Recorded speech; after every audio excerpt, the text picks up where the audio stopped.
Okay, so here is my audience for the presentation. Warren. Hey, what's going on? Okay, everybody wave and say hi. Hi. All right. Okay.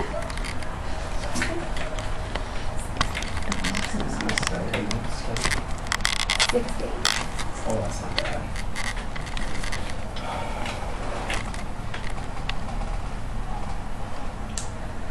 Imagine a world without sound. For most of us, this is hard to do. But for others, a world without sound is part of their everyday life. Communicating with the deaf and hard of hearing can be difficult on a day-to-day basis without the proper education.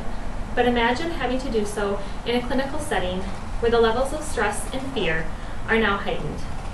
It's crucial that the clinical institutions be staffed with interpreters to not only help ease the fear and anxiety of those with a hearing impairment, but also to allow for full and open communication between the patient, physician, nurse, and any other medical personnel who may be involved in their care.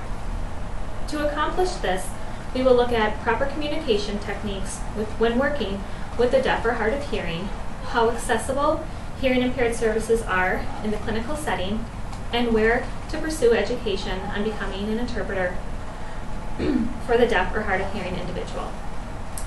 First, I will discuss the different types of hearing impairment and proper communication techniques when communicating with the deaf and hard of hearing. According to the Minnesota Department of Human Services, regardless of the degree of hearing loss, deaf and hard of hearing individuals prefer to be called deaf or hard of hearing. Any other terms and labels are considered offensive. I quickly learned that even the term hearing impaired is negative because it focuses on what they can't do. The difference between being hard of hearing and being deaf is hard to define, especially due to the growth of cochlear implants. But there are three types of hearing loss: conductive, sensory neural, and mixed. And with this comes 4 degrees of hearing loss: mild, which makes hearing speech somewhat difficult; moderate, which causes more difficulty in hearing speech; once the degree becomes severe, the term deaf is used; and at the profound level, cochlear implants are an option. When communicating with deaf or hard of hearing individuals, you want to be aware of your physical appearance. For example, men should trim facial hair to make lip reading easier. Do not bend down to talk because this is very irritating to a deaf or hard of hearing individual. Position yourself in proper lighting because this helps with seeing the speech and signs. Make sure only one person talks at a time. Face the person, and you may speak louder, but do not shout. You may also use facial expressions and gestures. Many deaf and hard of hearing individuals get information cues this way. And it is always recommended that if you know sign language, to use it, even if all you know is the alphabet.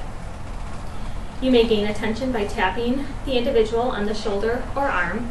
And lastly, if an interpreter is being used, be sure to speak directly to the person and not the interpreter. Next, I will address the accessibility of deaf and hard of hearing services in a clinical setting, hospital, or outpatient clinic.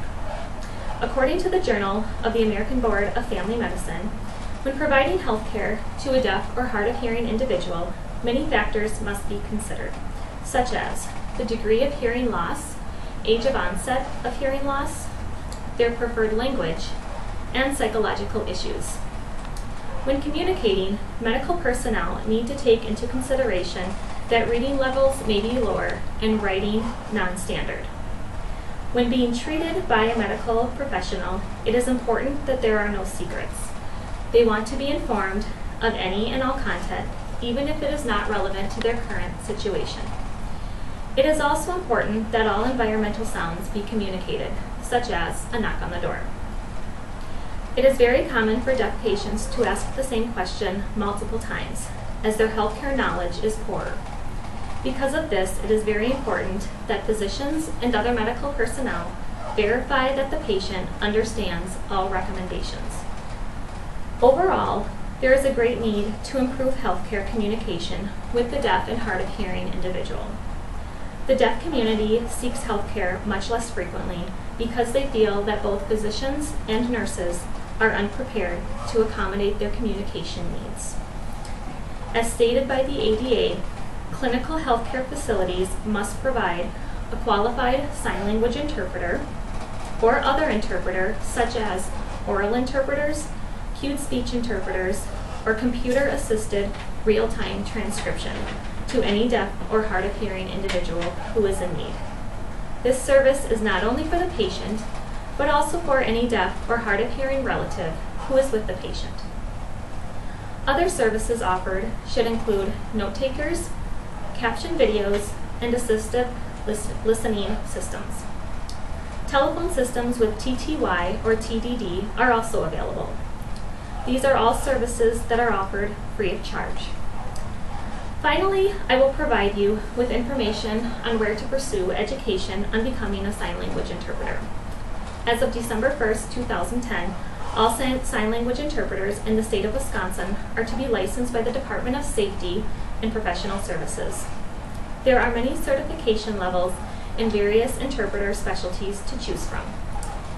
In the state of Wisconsin, ASL program certification is available at UW-Milwaukee, and in Minnesota, ASL programs can be found at Central Lakes College in Brainerd, the University of Minnesota Twin Cities, and St. Paul College. Many times classes will also be offered in your community. These classes can be a good starting point to learn basic sign language. If you have any interest in learning the language or becoming involved in the deaf community, I highly recommend visiting the Department of Human Service website in your state. There you will find an abundance of information. We can conclude that there are many barriers to communication when working with a deaf and hard of hearing individual. But there are also many steps that can be taken to avoid the barriers, thereby creating a more positive and effective communication process. In closing, I have covered hard of hearing and deafness, types and degrees, along with proper communication with deaf and hard of hearing individuals. I have discussed accessibility of services in a clinical setting related to patient care, along with educational opportunities on where to pursue further knowledge and/or certification on becoming a sign language interpreter. I hope you feel more informed and knowledgeable on the communication process with a deaf and hard of hearing individual, and more comfortable in taking steps to create positive and effective communication with the deaf and hard of hearing. Thank you.